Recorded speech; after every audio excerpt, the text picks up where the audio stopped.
Bismillahirrahmanirrahim. Assalamualaikum warahmatullahi wabarakatuh. Innal hamdalillahi nahmaduhu wa nasta'inuhu wa nastaghfiruhu wa nastahdihi wa na'udzu billahi min shururi anfusina wa sayyiati a'malina may yahdihillahu fala mudilla lahu wa may yudlil fala hadiya lahu wa asyhadu an la ilaha illallah wahdahu la syarika lahu wa asyhadu anna Muhammadan abduhu wa rasuluh. Allahumma salli ala Muhammad wa ala alihi wa ashabihi wa man ihtada bihudahu wa istanna bisunnatihi wa iqtafa atharahu ila yaumiddin, amma ba'd.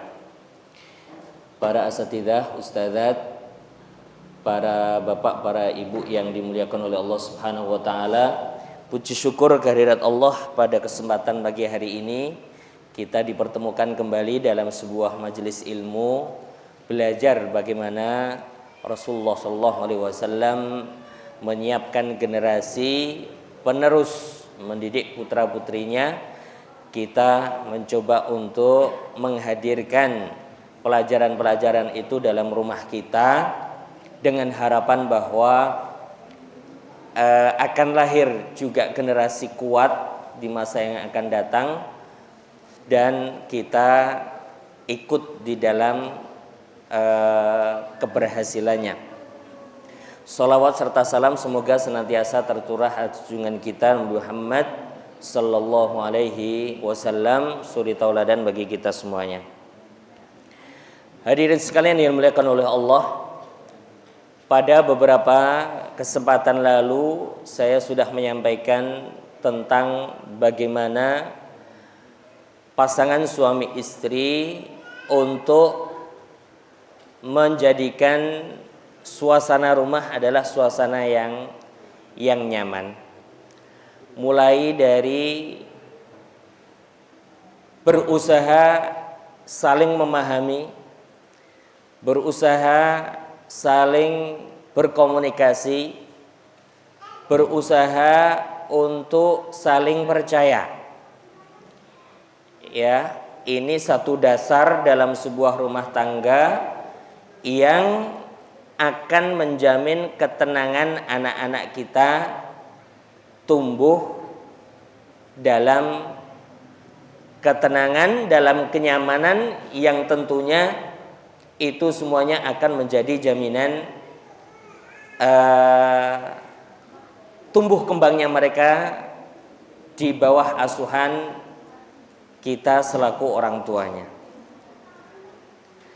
Saya juga sudah menyampaikan tentang sebuah tanggung jawab kita selaku orang tua, dan selain tanggung jawab juga merupakan sebuah peluang besar, peluang pahala, di mana kalau kita bisa menitipkan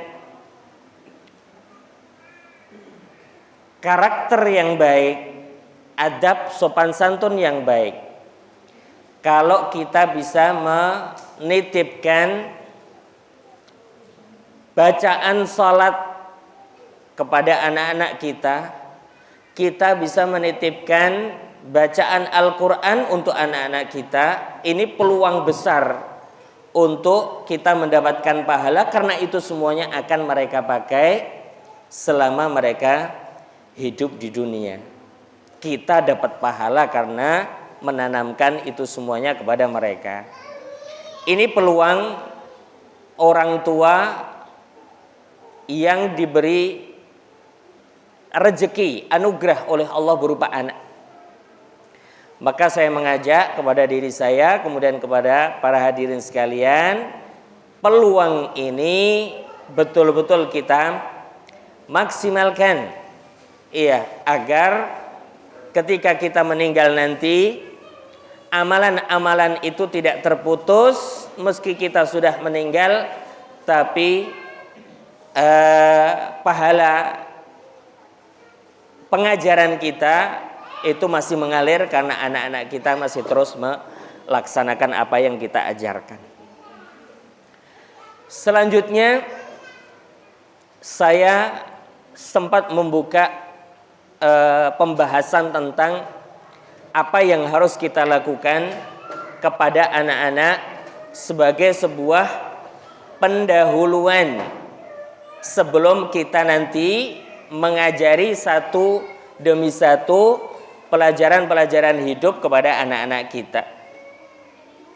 Ringkasnya pernah saya sampaikan, yang pertama adalah melakukan pendekatan. Barangkali sudah dicatat dahulu, ya, melakukan pendekatan kepada anak ini sangat penting, ya, baik kita selaku ayah maupun kita selaku ibu, ya, karena bagaimana anak kita itu akan menerima pelajaran-pelajaran kita kalau anak-anak tidak dekat, ya. Maka saya ulas sedikit untuk menyambung pembahasan. Sekali lagi, Bapak Ibu yang dimuliakan oleh Allah, kita punya kewajiban untuk melakukan pendekatan kepada anak. Kita harus memiliki strategi untuk mendekati anak. Bapak Ibu yang dimuliakan oleh Allah, ayo kita sadari sebenarnya waktu kita bersama anak-anak itu tidak lama loh ya. Iya. Anak bersama kita full itu tidak lama. Nanti anak sudah mulai bisa bermain itu di rumah, kalau nanti lapar itu baru pulang. Selebihnya dia akan main bersama teman-temannya. Sudah sekolah, itu sudah sekian persen kebersamaan anak dengan kita itu sudah berkurang. Ya nek terus bar SD mondok, itu sudah berkurang banyak sekali karena libur. Satu semester mungkin sekali atau 2 kali.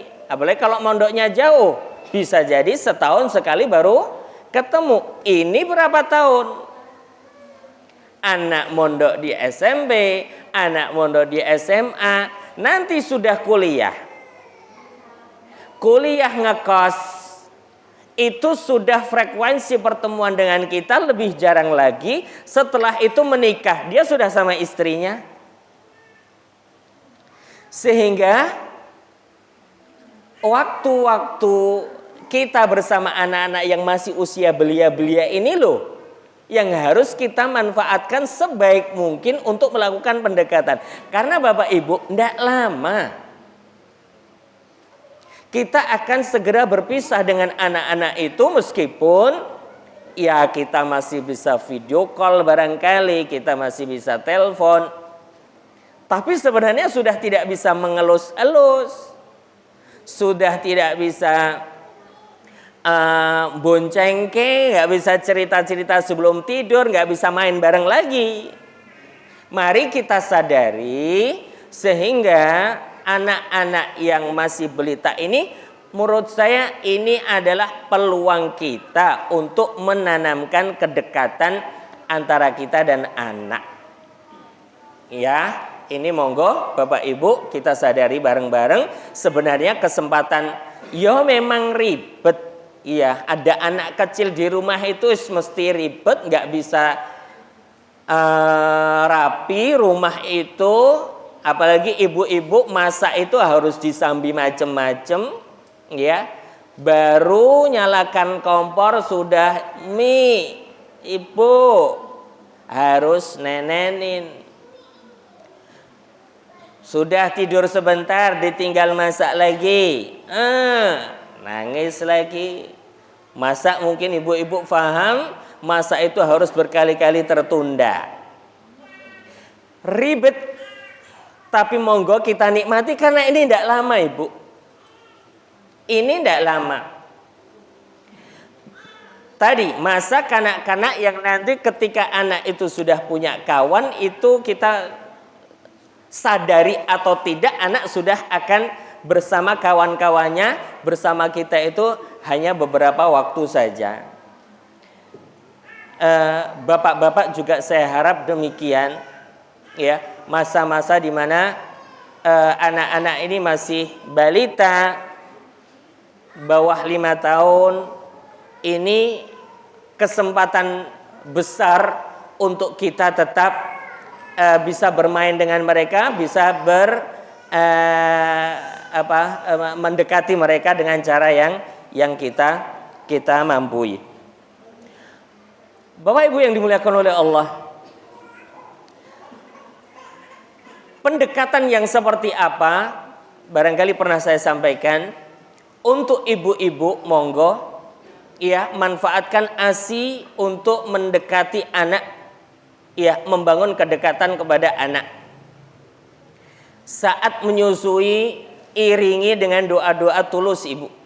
Iringi dengan doa-doa tulus. Iya. Lihat wajahnya, lantunkan doa kepada Allah saat menyusui anak ini. Iya. Bismillah, diakhiri juga dengan hamdalah. Niati betul, tidak diiringi dengan rasa marah. Meskipun kadang dalam kondisi capek, betul-betul capek, anak harus rewel, anaknya ya muring-muring. Tapi monggo diingat-ingat kembali, ini adalah amanah Allah Subhanahu wa taala yang harus kita jaga.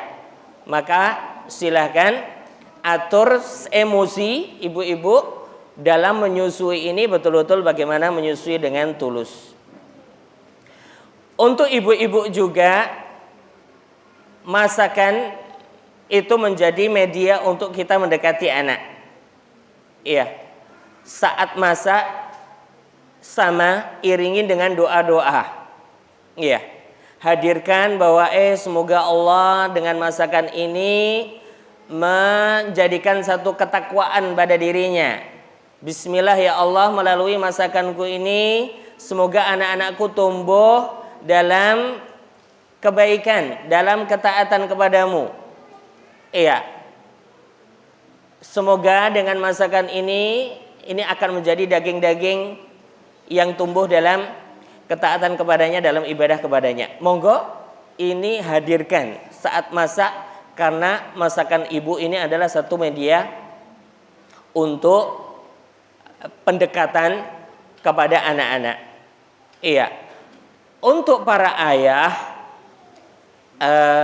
ini di antara hal yang bisa dilakukan untuk pendekatan adalah main bersama.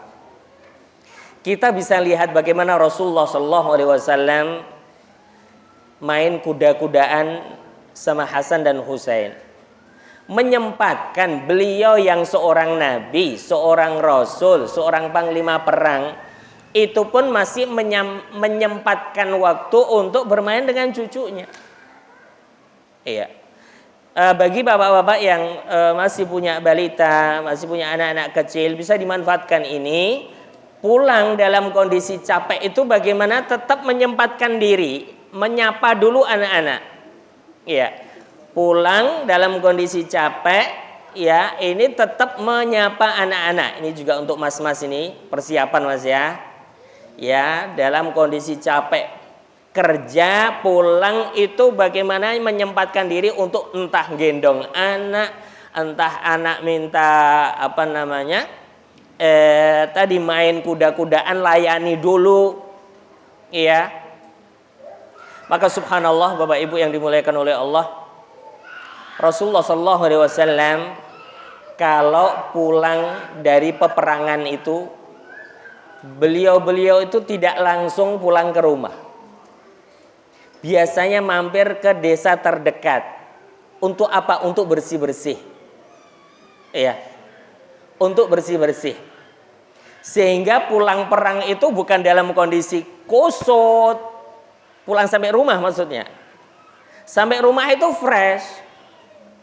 Ya, sehingga mau mencium putra-putrinya itu dalam kondisi fresh. Seger. Ya, bukan seperti ya kebanyakan orang pulang masih belepotan, bau keringat dan lain sebagainya, anaknya kan nggak mau mendekat. Iya, kita bisa mungkin mampir sebentar di masjid terdekat.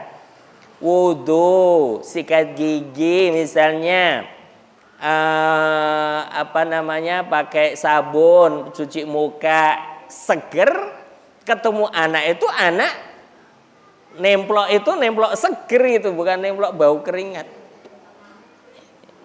Ini subhanallah, Rasulullah SAW ini sangat-sangat menjaga hal yang demikian.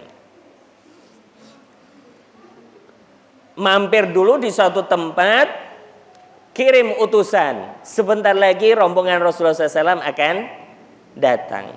Rumah posisinya siap. Anak-anak nunggu dengan penuh antusias. Nah, kita bisa bayangkan Bapak Ibu, anak sudah seharian nunggu bapaknya pulang. Pengen main bareng. Lah ini bapaknya pulang dalam kondisi capek langsung masuk kamar tidur. Ini kan rasanya gelo ya. Sebagai anak itu, lah ini bapak ditunggu seharian kok pulang langsung ke kamar langsung tidur, itu kan rasanya kecewa sekali. Tapi mereka nggak mengungkapkan, belum bisa mengungkapkan perasaan itu.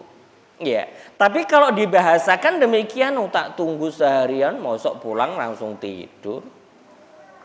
Betul capek, tapi tadi kalau saran saya diambil dari beberapa literatur itu bahwa kita sempatkan dulu menyapa anak digendong sebentar, anak sekedar diajak apa sebentar, itu wis lega.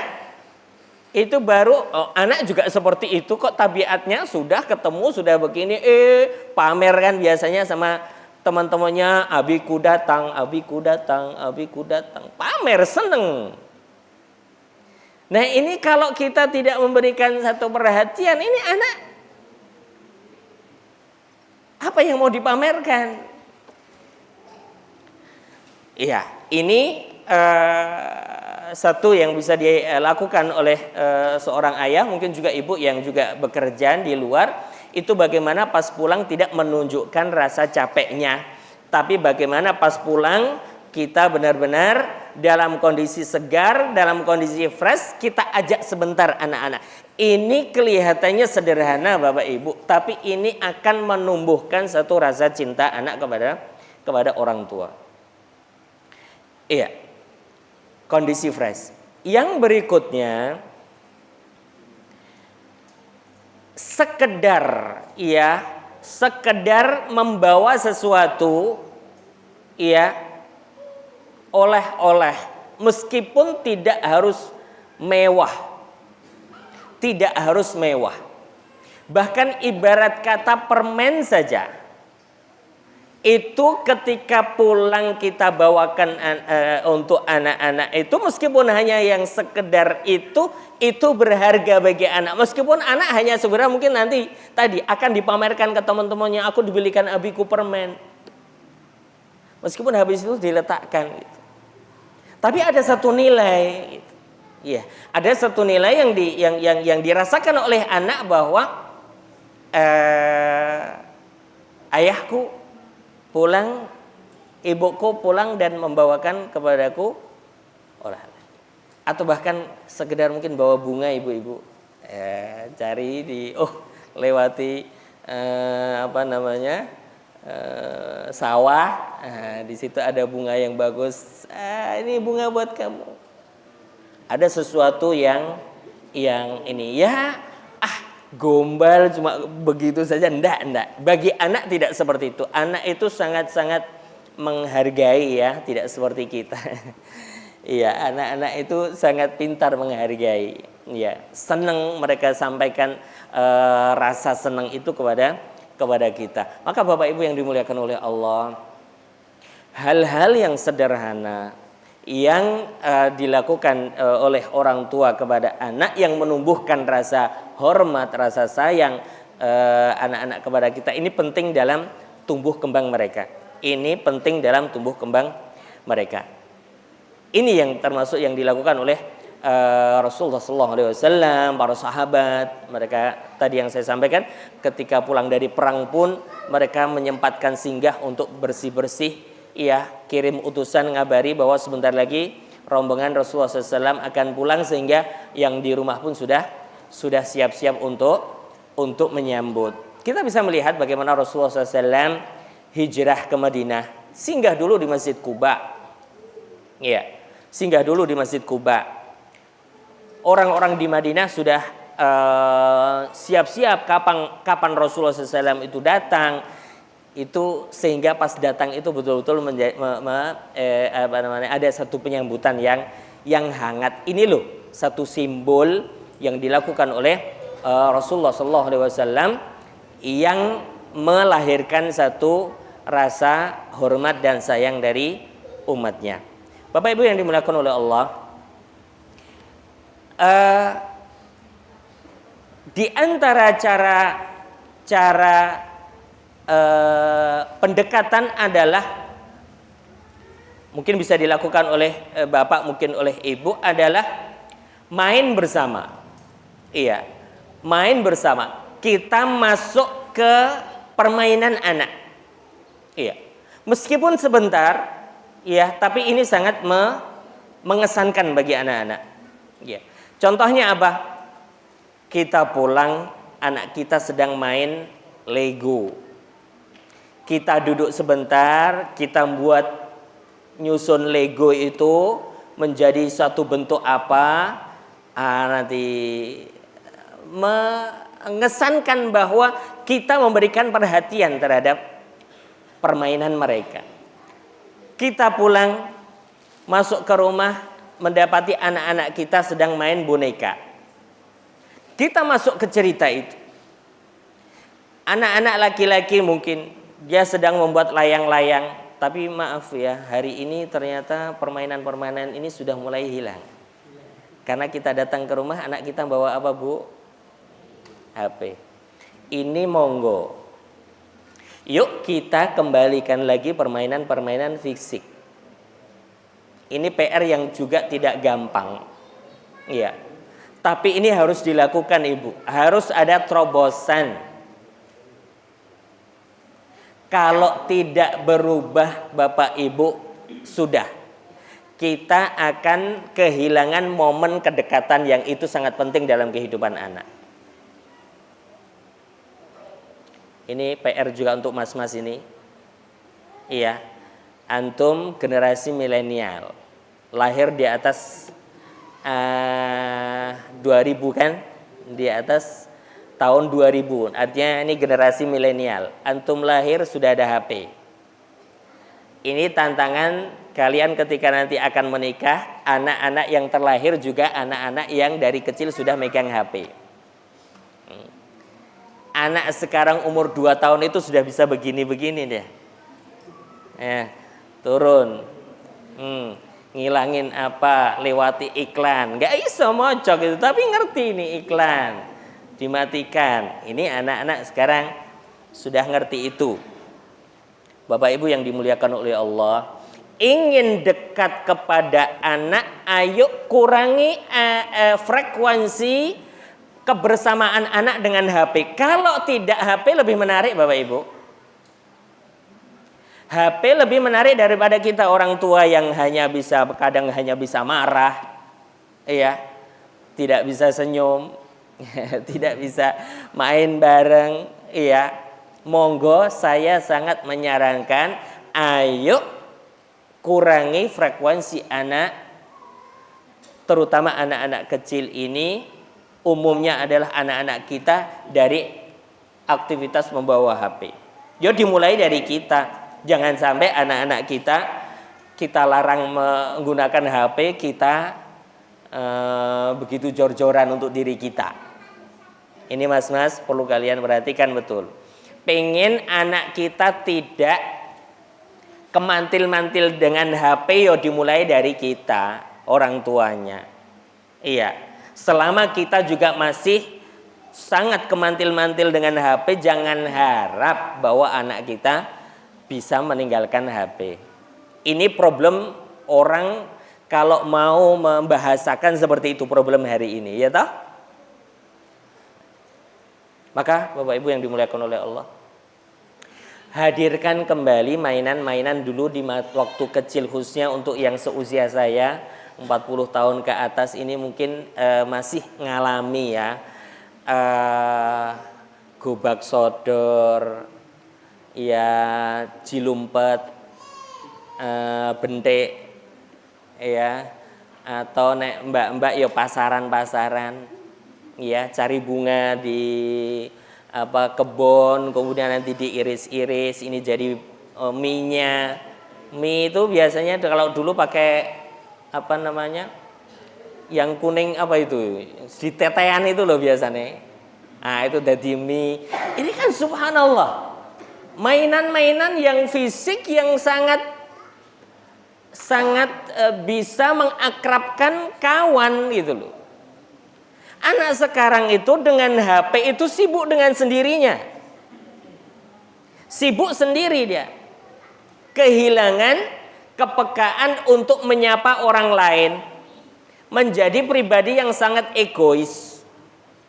Ini monggo kita sadari. Kalau kita tidak sadari, kita nanti kaget ketika muncul anak-anak yang sangat-sangat tidak paham dengan lingkungan. Ini juga untuk mas-mas ini, hindari penggunaan HP yang berlebihan. Akan muncul generasi yang tidak paham dengan kondisi sekitar. Ini di rumah kita masing-masing, saya sangat berharap untuk dihadirkan. Nangis toben nangis. Iya, lebih baik itu daripada sekarang senjata anak nangis minta HP. Orang tua biasanya luluh kalau nangis kono-kono nyonya. Ini sekali, 2 kali, 3 kali akan terus begitu. Apalagi sampai kemudian kita membelikan HP untuk anak kita, secara khusus dibelikan untuk mereka. Atau anak nabung buat apa dek? Mas, buat apa mas? Buat beli HP. Ampun turuti Bapak Ibu. Ampun turuti. Caranya bagaimana? Dibuat satu permainan yang lebih asyik daripada itu. Mainan-mainan fisik. Monggo hadirkan kembali. Iya. Saya diantaranya ya, ini barangkali menginspirasi. Saya belikan di rumah itu ada akuarium. Anak itu biar sibuk dengan ikan. Nanti ada tugas ngasih makan ikan.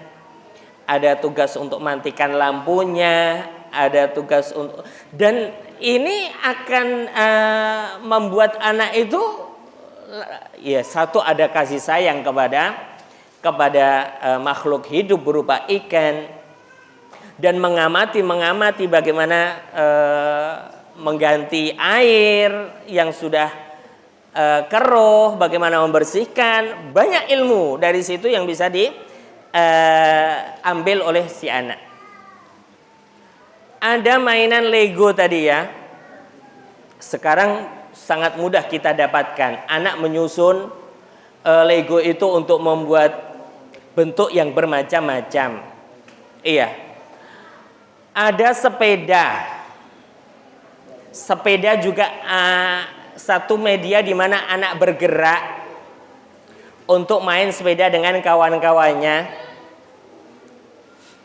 Ada mungkin tanam-tanaman pot, ya, anak ada tugas untuk nyiram. Ada daun-daun yang sudah tidak hijau lagi dipetik dan seterusnya. Ini ada aktivitas fisik, iya. Kemudian ketika dia kumpul dengan kawan-kawannya pun, bagaimana kita bisa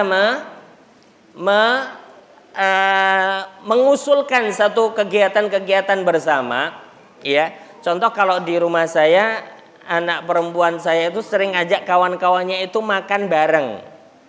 Yuk kamu bawa nasi dari rumah, bawa lauk dari rumah, yuk kita makan bareng tapi di rumah saya. Aktivitas-aktivitas seperti ini loh Bapak Ibu, ini yang harus kita hadirkan kembali.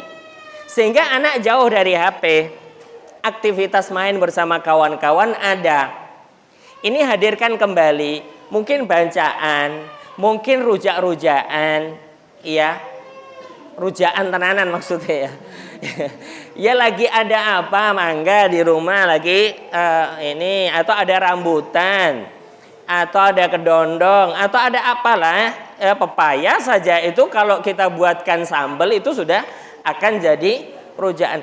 Lagi-lagi aktivitas-aktivitas fisik yang seperti ini untuk menghilangkan kedekatan anak-anak dari HP ini penting di zaman ini Bapak Ibu. Saya harus sampaikan penting ini. Kalau kita masih gagal memisahkan anak-anak dari HP, sampai kemudian kemantil-mantil, seakan-akan ketika HP bapak ibunya itu di atas meja begini ini sudah mereka itu langsung rebutan, langsung megang, langsung macam-macam. Wah, ini yang sering kali terjadi. Anak merengek, gak dikasih nangis. Ini.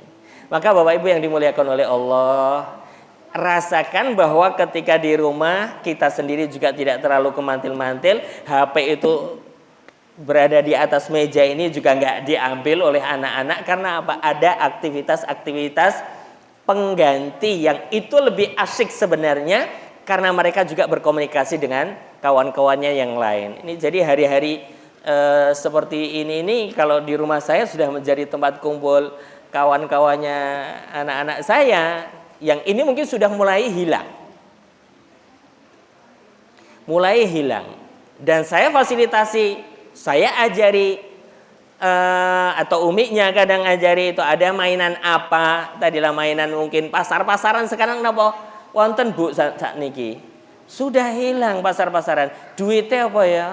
Godong. Ya, daun itu menjadi uangnya untuk membeli dan seterusnya. Nah, sekarang semuanya digantikan dengan HP yang ini tidak sehat. Tidak sehat secara fisik maupun secara psikis. Ini. Monggo kita harus sadar bareng-bareng, kalau tidak mulai dari keluarga kita, terus mau siapa yang memulai? Ya, kumpulkan lagi anak-anak yang seumuran, ajari mereka satu mainan-mainan yang mungkin di mereka sendiri sudah nggak kenal. Iya. Engkling itu apa ya ada hari ini? Iya, mainan engkling, tapi saya hadirkan kembali. Engkling itu dihadirkan kembali. Anak-anak laki-laki ngoyak layangan. Itu sudah mulai nggak ada ngoyak layangan. Karena apa? Beli gampang murah. Buat layangan sendiri nggak ada. Tapi saya kalau di Lamongan sana, anak saya itu masih ngejar layangan. Masih saya fasilitasi dan saya hadirkan itu sama kawan-kawannya, ngoyak layangan itu masih ada. Di Lamongan itu juga masih ada jilumpet. Apa ya kalau di Muntilan namanya 25. Apa sini namanya? Iya, mungkin seperti itulah, apa namanya, peta umpet ya? Hah? Cetung. Oh, citung. Ya, itu mainan-mainan yang perlu kita hadirkan kembali. Dulu dengan apa namanya? Kulit jeruk Bali. Itu bisa buat mobil-mobilan, bisa buat macam-macam ya. Daun apa namanya, daun pisang, apa kok daun pisang, apanya itu debok itu bisa buat tembak-tembakan, bisa buat Masya Allah, wah itu macam-macam yang bisa kita lakukan. Itu kita hadirkan kembali, iya, kita hadirkan kembali untuk anak-anak itu bermain mainan-mainan fisik. Monggo nggih Ibu, yang apalagi yang hidup mungkin di satu komunitas, Itu lebih gampang, misalnya mungkin di perampelan sana ada satu komunitas, itu hadirkan kembali mainan-mainan lama karena itu yang lebih bermanfaat. Iya, itu yang nanti akan membangun kesan kebersamaan.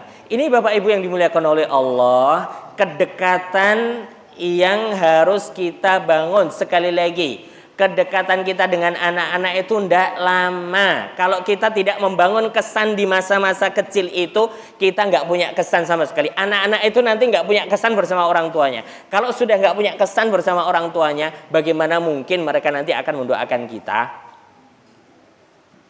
Ayo kita bangun kesan gitu. Iya. Kalau kita tidak melakukan pendekatan itu, bagaimana anak itu akan rindu ketika kita itu meninggal? Kita mendoakan orang tua kita itu kan karena seringkali kita ya Allah merasakan dulu kangen, dulu begini, dulu begitu dan seterusnya. Ya, ini hadirkan kembali. Bapak-bapak, ibu-ibu yang dimuliakan oleh Allah, cara pendekatan juga saat ini, mungkin rata-rata kita punya motor. Sesekali keluar bareng, ya, bersama anak-anak. Di motor jangan diam. Iya, bonceng itu sambil apa? Kalau anaknya sudah mulai ngapalkan Al-Quran, bisa murojaah di atas kendaraan. Yuk, satu ayat yuk. Bapak satu ayat, kamu satu ayat, lanjutkan. Iya.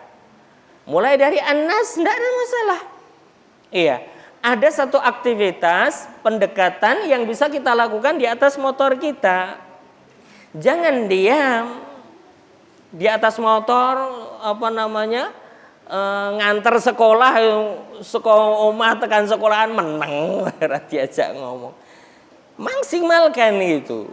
Ya, kita berusaha untuk mencari peluang sedikit apapun, sekecil apapun untuk melakukan pendekatan dengan anak-anak ini. Ini poin penting yang hari ini mungkin banyak orang yang melalaikannya, ya, sehingga yang terjadi, Bapak Ibu yang dimuliakan oleh Allah, anak terasa jauh, anak punya problem, nggak bisa bercerita kepada ayahnya, nggak bisa bercerita sama ibunya. Kenapa? Karena tidak dekat. Maka Bapak Ibu yang dimuliakan oleh Allah, sebelum segalanya itu terjadi, kita waspada. Iya.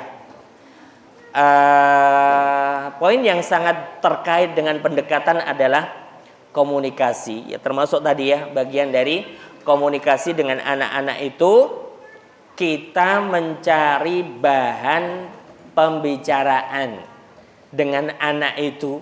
Iya. Caranya, Bapak Ibu yang dimuliakan oleh Allah, berikan pertanyaan-pertanyaan terbuka. Membuat pertanyaan-pertanyaan terbuka. Pertanyaan terbuka itu apa? Kita minta dia untuk cerita. Gimana toh tadi ceritanya kok temenmu nangis?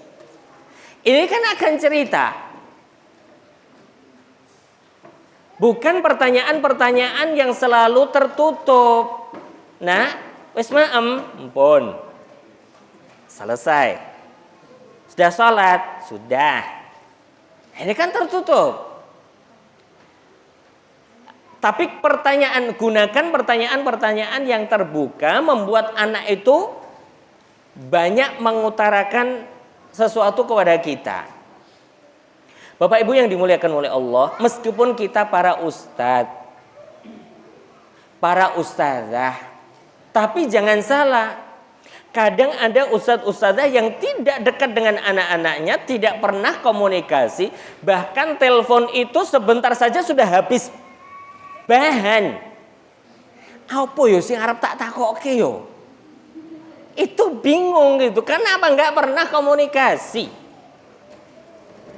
Anaknya ditanya pas di telepon, anaknya mondok. Sudah mondok itu kan sudah nggak pernah ketemu secara fisik. Di telepon. Nah, karena tidak terbiasa, nggak sering terbiasa, akhirnya apa pertanyaannya? Duitnya isih nak? Tasih. Terus, iki mau ge apa? Sek ngumbai. Berhenti. Terus arep takon apa meneh? Padahal antri teleponnya sudah tadi di telepon nggak nyambung, di telepon nggak nyambung. Pas nyambung kok bingung arep ngomong apa. Ini karena tidak terbiasa gitu. Nah sekarang kita bisa bayangkan Bapak Ibu, kalau anak sendiri tidak bisa terbuka dengan kita juga tidak bisa terbuka dengan anak-anak. Itu bisa kita bayangkan, anak ketika menghadapi problem itu akan cerita sama siapa? Kalau dengan kita orang tuanya saja tidak bisa cerita. Mohon maaf Bapak Ibu, saya mendengar satu cerita di salah satu pesantren. Ya, itu menyampaikan bahwa anaknya itu dibully. Sejak masuk pesantren itu sudah dijauhi sama anaknya, itu hampir 1 tahun. Nggak diceritakan itu sudah betul-betul nggak kuat dan pengen keluar dari pondok. Sudah memutuskan, ibu aku emoh mondok meneh. Loh anda anak apa? Pun pokoknya emoh. Diusut itu baru terungkap bahwa anaknya ini dikucilkan di kelasnya, tidak ada yang mendekati dia, bahkan sempat juga dipukuli, sempat juga bahwa dimasukkan ke dalam kelas dikunci. Kelahi 2 orang ini nggak ada yang memisah.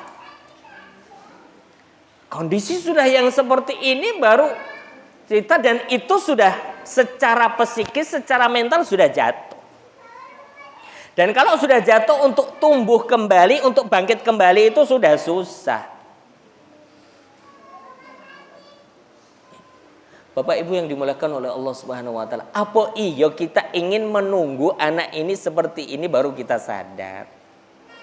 Tentu tidak. Monggo sekali lagi bangun kedekatan dan bangun komunikasi. Kita yang mungkin agak sulit mencari bahan bicara, monggo silahkan belajar. Apa wae mungkin bisa dikomentari, ya di antaranya kalau saya motoran dengan anak itu saya lihat, nah itu apa? Itu mendung. Mendung warnanya apa? Abu-abu. Kok di situ mendung, sana enggak? Kok tadi mendungnya di sini kok jalan? Itu kan akhirnya dari awan saja kita bisa menjadikan itu bahan bicara, bahan komunikasi.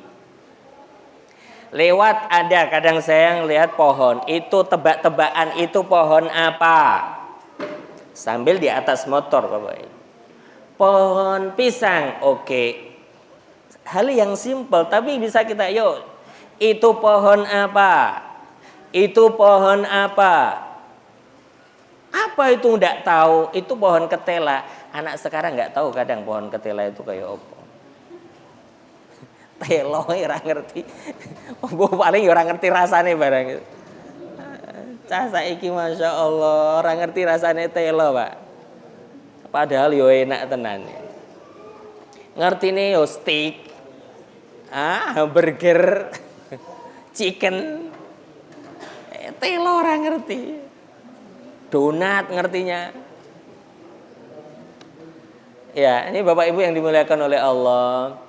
Iya, kadang anak nggak ngerti. Anak sekarang nggak ngerti namanya pohon melandingan. Pohon melandingan ki kaya ngopo, pohon pete iki kaya ngopo, pete Cina ki jenenge opo, dan seterusnya. Ini anak-anak nggak pada tahu. Ya karena tadi sudah nggak pernah ada komunikasi lagi. Iya. Ini monggo nggih. Jadi ada aktivitas-aktivitas yang kita lakukan bersama anak-anak, di situ kita berkomunikasi. Acara keluarga Bapak Ibu yang dimuliakan oleh Allah. Ini juga pendekatan juga untuk media komunikasi. Bapak Ibu yang dimuliakan oleh Allah. Sudah mulai hilang tradisi makan bareng. Yuk, Ini bisa dicatat salah satu usulan untuk pendekatan dan komunikasi, maem bareng bersama keluarga. Satu nampan bareng. Ayo coba tanya kepada masing-masing, kapan terakhir makan bareng bersama anak-anak? Iya, kapan makan bareng satu nampan? Ayo. Ini monggo. Hadirkan kembali Bapak Ibu untuk keharmonisan sebuah rumah tangga, kebersamaan orang tua dengan anak itu seperti apa? Ini real saja saya sampaikan ini. Ayo, kapan terakhir kita makan bersama dengan anak-anak kita? Hadirkan kembali Bapak Ibu. Hadirkan kembali, monggo. Iya. Meskipun dengan satu masakan yang sederhana, ayo. Iya. Saya itu agak terinspirasi di Saudi itu aktivitas makan di luar outdoor itu sangat biasa. Jadi ada ada taman-taman kota. Kalau di sana ada taman-taman kota itu memang orang itu biasa gelar tikar ya untuk sekedar ngeteh bareng, nyemil atau bahkan makan besar itu bersama keluarga. Ini bisa kita dapati di Saudi. Atau misalnya sekedar pas musim-musim semi itu mereka keluar ke padang pasir, hawanya enak, sejuk, itu gelar, kemudian ngeteh bareng. Ini di lingkungan kita mungkin agak aneh. Tapi sesekali saya hadirkan itu. Pernah saya buat rujak di rumah, kita bawa ke sungai. Iya.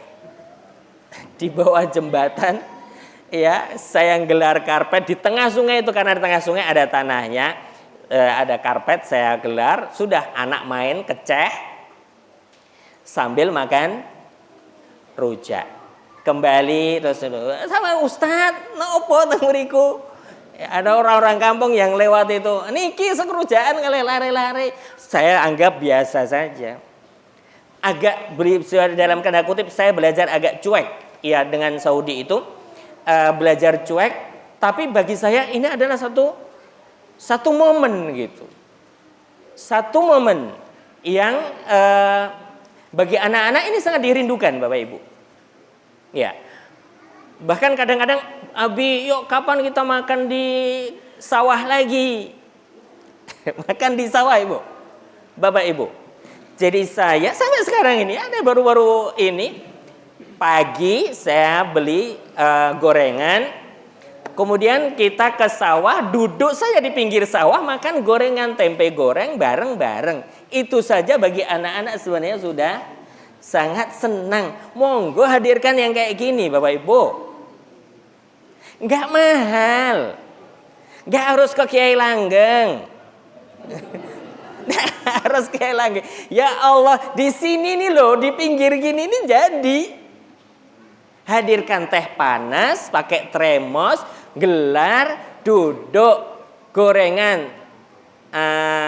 Itu tadi, telo goreng wis. Biar kenal anak-anak kita itu ada makanan namanya telo goreng. Di situ subhanallah, nanti itu lo gunung bagus banget lo gunung itu. Kenapa sih gunung itu kok warnanya biru? Ada buat satu tema untuk menjadi pembicaraan di antara anak-anak ini. Bapak Ibu, ini loh yang saat ini menurut saya ini mahal. Yang hilang. Ya. Mahal yang hilang dari kehidupan anak-anak kita. Ayo hadirkan kembali, toh itu enggak mahal. Iya. Tadi saya sampaikan wong di dekat tempat tinggal saya hari ini di Melagong Simo sana ada sungai, itu saya jadikan sungai itu anak itu nyari udang lah, anak sambil atau buka batu untuk tadi cari ikan, tak gawe ke jaring ben memet. Hari ini kan memet nggak ada. Tahu memet nggih, Bu? Di Kalenan itu loh, apa kalau sini orang apa ya? Ya? Seser. Oh, seser katanya. Ya, di Kalenan itu pakai jaring kecil untuk nyari ikan-ikan cempli, cempluk itu loh. Orang Muntilan bilangnya cempli, cempluk. Sini apa? Peto. Ya, petol itu. Nah, ini kan satu aktivitas, tapi ini saya hadirkan. Tak tukok ke jaring itu. Saya belikan jaring itu agar anak-anak lebih suka asik dengan air daripada asik dengan HP. Monggo, ini Kalenan yo banyak kalau di sini. Nanti saya yakin di daerah masing-masing, apalagi daerah Magelang ini kan Kalenan itu banyak. Nah sekarang anak nggak mau kotor-kotor, nggak mau tadi masuk ke sungai. Ya. Ini aktivitas sekali lagi yang murah tapi berkesan. Hujan-hujan bareng. Ya, ini juga saya jadikan satu aktivitas. Abi hujan, ayo hujan-hujan. Nah, udan-udan itu satu aktivitas yang menyenangkan loh sebenarnya. Dan di situ kita bisa tadi mendekati anak-anak juga sekaligus kita jadikan media untuk komunikasi dengan anak-anak itu. Bapak Ibu yang dimuliakan oleh Allah, loh ternyata banyak loh ya media-media untuk kita bisa mendekati anak dan bisa berkomunikasi. Ini saya sampaikan karena ini adalah sebuah pendahuluan untuk nanti kita mentransfer pendidikan-pendidikan yang lebih serius. Tapi kalau sudah tidak dekat, kita jarang-jarang berkomunikasi dengan anak, anak itu nanti akan mencari orang untuk diajak bicara. Iya kalau orang itu benar. Seringkali anak-anak itu salah memilih orang untuk menjadi tempat bercerita. Maka Bapak Ibu yang dimuliakan oleh Allah, anak nanti beranjak remaja, tadi usia SMP. Di SMP itu anak sudah mulai masuk pubertas. Iya, saya mungkin pernah sampaikan. Iya, bagi anak laki-laki, dari mana anak kita itu tahu tentang mimpi basah? Iya, bagaimana anak itu tahu tentang haid kalau untuk yang perempuan? Oke, sudah mungkin melewati masa itu. Dan saya harap Bapak Ibu yang dimuliakan oleh Allah, masa balik itu adalah masa yang harus kita jadikan momen penting bagi anak-anak. Iya, ini monggo bapak-bapak, ibu-ibu yang anaknya di kelas 5 putri, kelas 5, kelas 6 ini sudah mulai ada pembicaraan dengan anak ibu terkait menstruasi itu seperti apa. Ini harus mulai disampaikan. Untuk anak laki-laki bapak-bapak, ini anak kelas 6 sudah mulai diajak bicara bahwa nanti anak-anak itu akan mengalami yang namanya junub. Coba toh tanya kepada diri masing-masing, pernah nggak membicarakan tentang junub dengan anak-anak yang laki-laki? Ini kalau bukan karena kedekatan kita nggak bisa. Iya, anak merasa malu bercerita. Maka Bapak Ibu yang dimuliakan oleh Allah, saya di masa anak saya kelas 6 itu saya sudah memulai pembicaraan itu. Nah, Abi harus menyampaikan kepada kamu bahwa kamu sudah kelas 6, sebentar lagi kamu akan balik. Balik itu apa kamu tahu? Tidak tahu. Oke, balik itu adalah keluarnya air mani dari kemaluanmu. Air mani itu bentuknya putih kental berbau. Tapi nanti mungkin kamu nggak tahu hari ini. Tapi saya harap kalau kamu ragu, kamu tanya Abi ya. Itu saya sampaikan. Itu orang bilang namanya mimpi basah, Mas. Dia bukan air kencing. Iya, baunya nggak pesing. Ini kan yang tahu kita para bapak. Kalau bukan dari kita, terus informasinya akan dari mana? Sudah bisa kita pastikan belum bahwa gurunya ngajari? Yang di pesantren sekalipun diajari enggak sama ustadznya? Jangan-jangan iya, anak di pesantren pun anak ini enggak tahu namanya mimpi basah itu seperti apa kewajibannya. Apalagi kalau dia nanyanya kakak kelas, nanti informasinya sudah macem-macem. Iya. Ya satu mungkin malu, oh kamu junub ya, mimpi karo sapa. Kan jadinya malah begitu kalau ketemu dengan kakak kelas itu, ayo ketemu sapa dalam mimpimu. Malah diguyoni, malah macem-macem dan seterusnya. Biarkan mereka tahu dari kita orang tuanya. Ini loh. Maka Bapak Ibu yang dimuliakan oleh Allah, ini masalah junub tadi untuk anak laki-laki harus ngerti dari kita. Saya 2 kali ditunjukkan, maaf a'azzakumullah, celana dalam anak saya. Abi, inikah yang namanya junub? Saya bukan mas, bukan ini. Oh ya, sudah. Lain waktu dia datang lagi, Abi, celana dalamku basah ini. Iya nak, kamu junub nak. Kamu sudah balik. Sudah mandi, saya ajak sini. Abi pengen bicara. Di situ penting, iya, untuk kita pesankan, nak, mulai sekarang kamu sudah balik. Kamu sudah dewasa. Dosa kamu sudah mulai dihitung oleh Allah. Pahala kamu juga sudah mulai dihitung. Secara nafkah sebenarnya abimu sudah tidak wajib menafkahi kamu.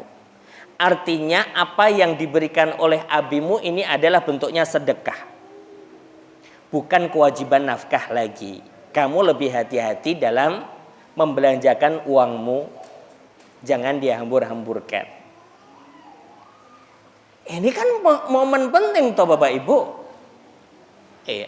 Momen penting dalam hidup yang harus kita manfaatkan untuk menanamkan betul-betul kehati-hatian kepada anak dalam hal pelanggaran syariah, dalam hal dosa-dosa, ya, lebih hati-hati terhadap uang, ya, tidak membelanjakan seenaknya dia dan sebagainya. Ini kan penting prinsip dalam hidup, Ustaz. Iya. Kalau kita tidak dekat, kalau kita tidak sering berkomunikasi, bagaimana kita bisa menyampaikan kepada anak? Bagaimana anak juga secara leluasa bisa konsultasi dengan kita orang tuanya? Iya. Bagaimana kita bisa? Bagaimana anak-anak bisa leluasa untuk konsultasi dengan orang tuanya? Belum lagi Bapak Ibu, ketika anak itu nanti jatuh cinta, ya misalnya mas-mas ini, ya, ketika jatuh cinta akan cerita sama siapa? Harapannya ketika anak itu menaruh rasa suka kepada lawan jenis, itu pertama kali yang diberitahu adalah orang tuanya, kita.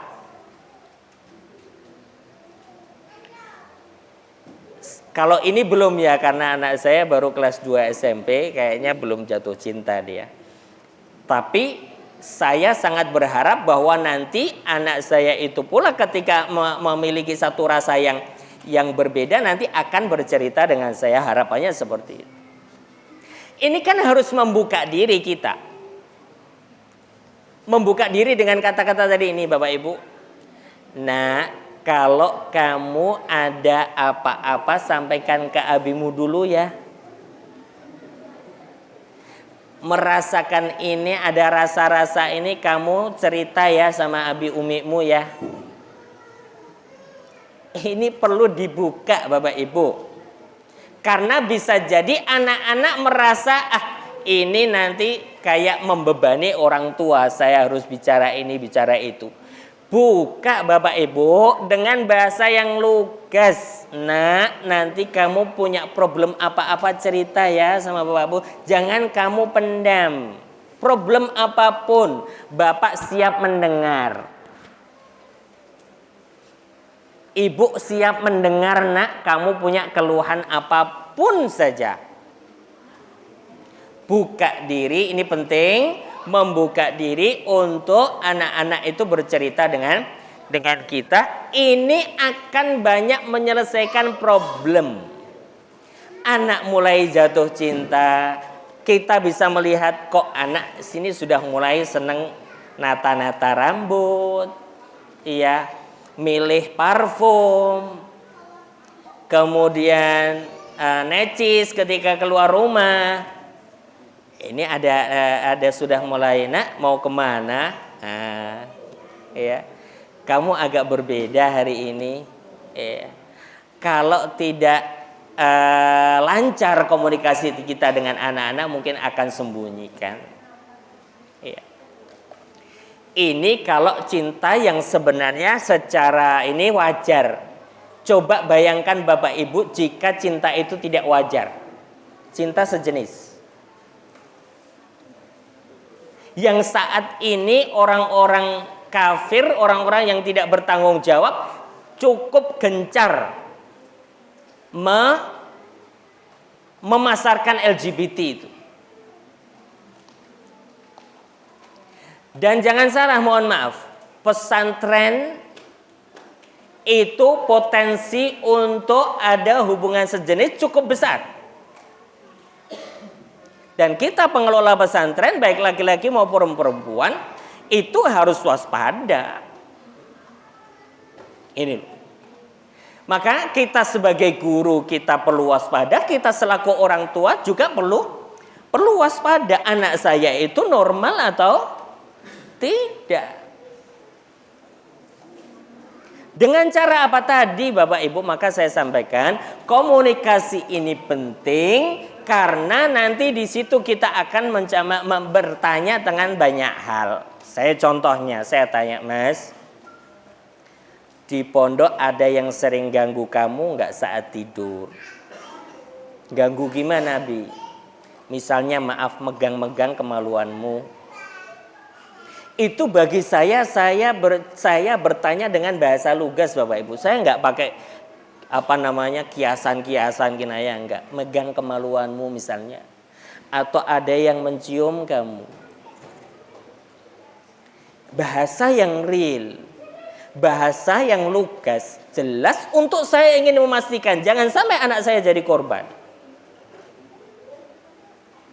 Bisa dipahami nggih, Bu nggih? Ini untuk perempuan juga bisa, karena saya pernah menangani satu kasus di pondok. Itu kawannya yang perempuan ini kalau tidak mau melayani, perempuan loh, nggak mau melayaninya, itu ditusuk-tusuk jarum. Awas, kamu nggak megang, maaf, payudara saya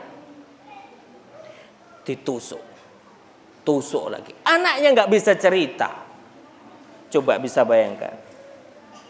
Anaknya stres mau cerita sama siapa nggak berani. Tapi sudah sampai begitu, sampai sudah mentok, betul-betul mentok, kok kelihatan memar-memar, katanya sampai dipukul. Itu baru didesak sama orang tuanya, kamu siapa yang mukul? Diem. Siapa kamu, jujur? Kamu tak jamin kamu aman. Baru kemudian cerita. Terbuka baru. Ditusuk jarum, kadang dipukul, kalau nggak mau tadi. Ini di Pondok Putri, Ibu. Itu diceritakan ke saya langsung. Apa problemnya di antaranya? Kalau saya lihat dari dua sisi itu, problem di rumah maupun juga problem di pesantren. Monggo. Kita bukan dalam kondisi saat ini itu aman. Iya, anak-anak sudah mengakses HP ini, asar dampaknya itu bisa sampai demikian. Maaf Bapak Ibu, saya sempat menangani kasus di pondok sampai taraf maaf ini. Saya harus sampaikan secara vulgar, secara lugas, mengulum kemaluan temannya. Allahu Akbar. Coba hari ini Bapak Ibu, kita harus nyadar betul peran kita sebagai guru, peran kita sebagai anak, sebagai orang tua. Harus melakukan satu pendekatan itu sampai sedemikian. Dan biasanya korban nanti akan, dan itu saya selesaikan ketika si korban sudah ingin mencari korban. Yang kedua itu ngepasi, yang melakukan pertama sudah keluar, baru ketahuan di anak yang kedua. Kemudian saya sampaikan, tak panggil, tak selesaikan, mengapa kamu melakukan itu? Baru cerita saya, kemaluan saya diulum, saya ingin merasakan mengulum itu seperti apa. Subhanallah. Bapak Ibu yang dimuliakan oleh Allah, jangan kita sudah mondok ke anak terus kita merasa aman. Saya hargai kamu sudah mau cerita dengan saya. Sekarang kamu harus sadar kamu punya potensi untuk mengganggu. Alhamdulillah yang kedua belum terlaksana. Baru buka resleting, anaknya sudah bangun dan anaknya alhamdulillah mau cerita sama saya. Ustadz, saya diganggu. Oh sudah, saya proses.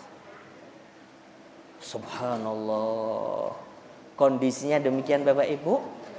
Yang ini harus kita suarakan. Kalau saya menyuarakan, karena ini kita punya lembaga pendidikan juga, mungkin kita juga menyekolahkan anak di pesantren. Jangan merasa begitu saja aman. Bukan kemudian kita selalu was-was dan lain sebagainya. Enggak. Ayo kita tetap tenang. Tapi saat anak di rumah kita ayo ajak bicara. Sampai kemudian tadi memastikan, nak, kamu betah di pesantren? Siapa teman-teman kamu, nak? Kamu pernah diganggu enggak sama teman kamu? Kamu merasa tertekan enggak di pesantren? Kalau merasa tertekan, kamu di pesantren kenapa tertekan? Ada apa? Teman-temanmu bagaimana? Ini perlu. Ini tadi saya sampaikan, kedekatan kita, komunikasi kita, ini penting sebagai satu mukadimah untuk memastikan bahwa anak-anak itu dalam kondisi baik, dalam kondisi nyaman. Ini tidak pondok putra, tidak pondok putri, tidak pondok jihadis atau non jihadis, podo wae, peluangnya ada. Maka kita yang harus juweh sebagai guru maupun sebagai orang tua. Tahu juweh? Juweh niku napa, Bu? Cerewet. Iya, cerewet yang baik lah. Iya, maksudnya adalah kita selalu agak banyak bicara untuk kebaikan itu, ya, untuk kebaikan itu. Maka Bapak Ibu yang dimuliakan oleh Allah Subhanahu wa taala, komunikasi ini saya anggap sangat penting dan harus kita lakukan. Ya, bagi orang tua yang mungkin merasa bahwa menjadi orang yang pendiam, ayo agak memaksa diri ya untuk mencari bahan bicara dengan anak-anak ketika di rumah. Yuk diajak apa aktivitas yang tadi ya, usulan-usulan aktivitas ini perlu saya sampaikan. Ini bukan hanya di pesantren ya tadi perilaku-perilaku yang tidak baik ini. Di sekolah-sekolah juga kita bisa melihat gitu. Berita-berita di mana anak-anak itu melakukan pesta seks di kelas kah, atau mencoba berzina di kelas, atau antara laki-laki dan laki-laki. Ini karena memang media sudah begitu bobrok ya, menampilkan itu semuanya di media sosial tanpa ada rasa malu. Mereka itu orang-orang LGBT itu tanpa ada rasa malu, cuman orang rasa jenis itu di depan halayak ramai, iya, pacaran di halayak ramai dan seterusnya. Maaf video call yang juga memperlihatkan alat vital. Ini jangan sampai dianggap menjadi Sesuatu yang wajar itu. Kita perlu lihat anak-anak itu mengakses apa dengan HP-nya mereka ini. Iya. Bahkan maaf, iya, jilbab besar ataupun cadar bahkan itu tidak menjadi sebuah jaminan, Bapak Ibu. Hari ini.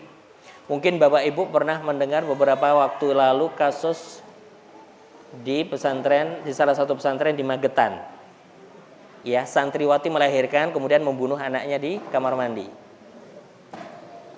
Belum lama ini. Ya. Saya langsung tanya pas ketemu dengan para pengasuh itu gimana Ustaz ceritanya. Subhanallah Ustaz, anak itu baru 6 bulan di tempat kami sudah melahirkan. Berarti itu hamilnya sudah sebelum masuk. Hamilnya itu sebelum masuk. Ketika ditanya di mana mereka itu melakukannya, di pondok, Ustaz. Karena yang menghamili itu adalah anak teman sendiri, di pondok pesantren.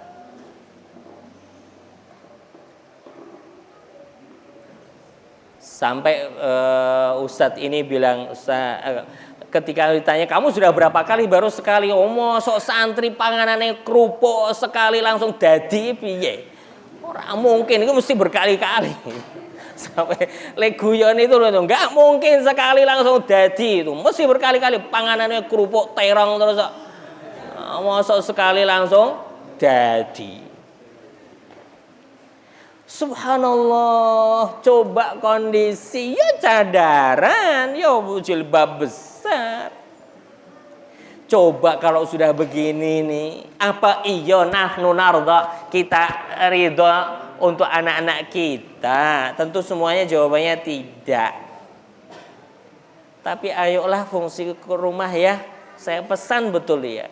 Ini ada mungkin yang hadir di sini ada berapa keluarga, setidaknya kalau keluarga yang hadir di sini itu sudah mulai lagi membangun komunikasi yang baik dengan anak ini, harapannya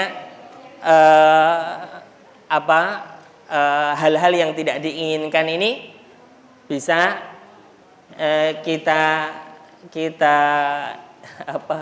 hindari ya. Kita yang harapannya seperti itu. Belum lagi yang para pengampu pesantren juga tetap waspada apa yang terjadi, jangan merasa aman-aman saja, jangan merasa baik-baik saja, tetap terus telusuri apa yang terjadi di santri-santri itu harus tetap ditelusuri. Mereka itu pandai sekali menyembunyikan sesuatu, Ustaz. Kalau kita tidak pandai-pandai menguak, itu mungkin tidak terungkap ya, tidak terungkap. Nah ini monggo silahkan kita selaku keluarga pun tetap diharapkan untuk melakukan pendekatan. Masa-masa liburan, anak-anak yang mondok pulang, ini yuk melakukan sesuatu yang mengesankan ya. Di antaranya nggak harus mahal ya, yang tadi beberapa ide yang sudah saya sampaikan. Bapak Ibu yang dimuliakan oleh Allah, poin yang berikutnya adalah poin doa, Bapak Ibu. Iya. Poin doa ini jangan sampai kita lewatkan. Iya. Doa orang tua untuk anak adalah doa yang sangat mustajab. Ya, doa yang akan dikabulkan oleh Allah Subhanahu wa taala. Di zaman kita seperti ini Bapak Ibu, mau melepas anak mondok kok yo tetap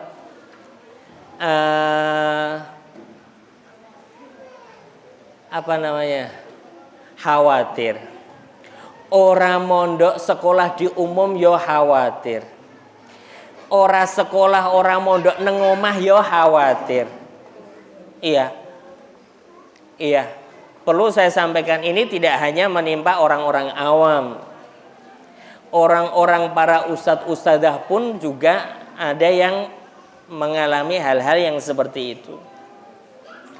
Karena ya tadi mungkin kedekatan tidak dilakukan, komunikasi tidak terlalu lancar, akhirnya kemudian terjadi hal-hal yang tidak diinginkan. Ini akhirnya menjadi anak-anak yang sangat-sangat tidak tidak normal ya, kalau dibilang mungkin tidak normal ya. Ada satu keluarga pasangan ustadz ustadzah juga menyampaikan ke saya, Ustadz tolong mungkin komunikasi dengan anak saya kok terhalang ya komunikasi. Coba sebenarnya dia itu ingin apa? Bapak Ibu yang dimuliakan oleh Allah, ini salah satu problem loh ya. Coba Ustadz jembatani saya, anak ini sebenarnya pengen apa? Ada lagi, Ustadz bujuk anak saya, Ustadz biar mau sekolah. Tak pondok ke sini pulang. Sekolah umum enggak betah juga. Akhirnya apa? Di rumah Ustadz, kalau sudah di rumah mainan HP. Bisa dibayangkan, sudah kondisi seperti itu kan sudah sulit. Ada lagi Ustaz, ini betul-betul real ya, ini bukan dongeng ya, ini saya betul-betul menghadapinya.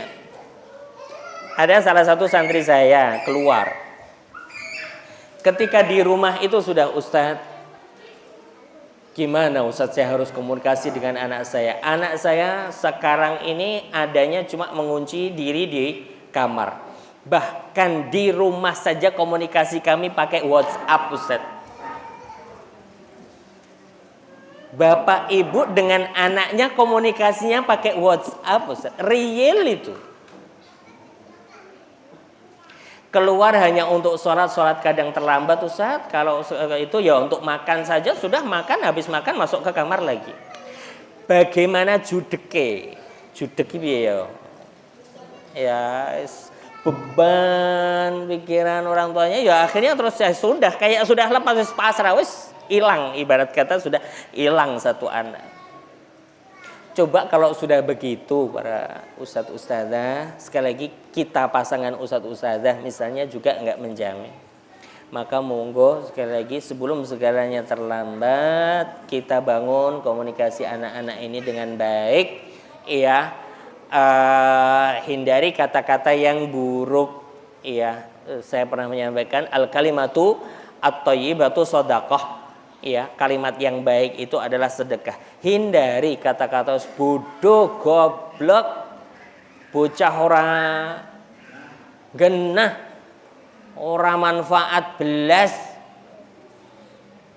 Pisuhan-pisuhan ini ya, itu hanya akan menjauhkan anak-anak kita dari kita sendiri. Monggolah masih ada pilihan-pilihan yang lain, bacaan-bacaan yang lain, doa-doa yang lain. Maka poin doa ini penting Bapak Ibu yang dimuliakan oleh Allah. Kalau sekiranya Bapak Ibu hari ini sedang diuji, ada salah satu anak yang demikian, ayo kita masih punya Allah. Di samping usaha-usaha maksimal kita dalam mendekati anak, dalam berkomunikasi, jangan lupakan kita punya Allah. Kita sertakan Allah dalam menyelesaikan problem itu.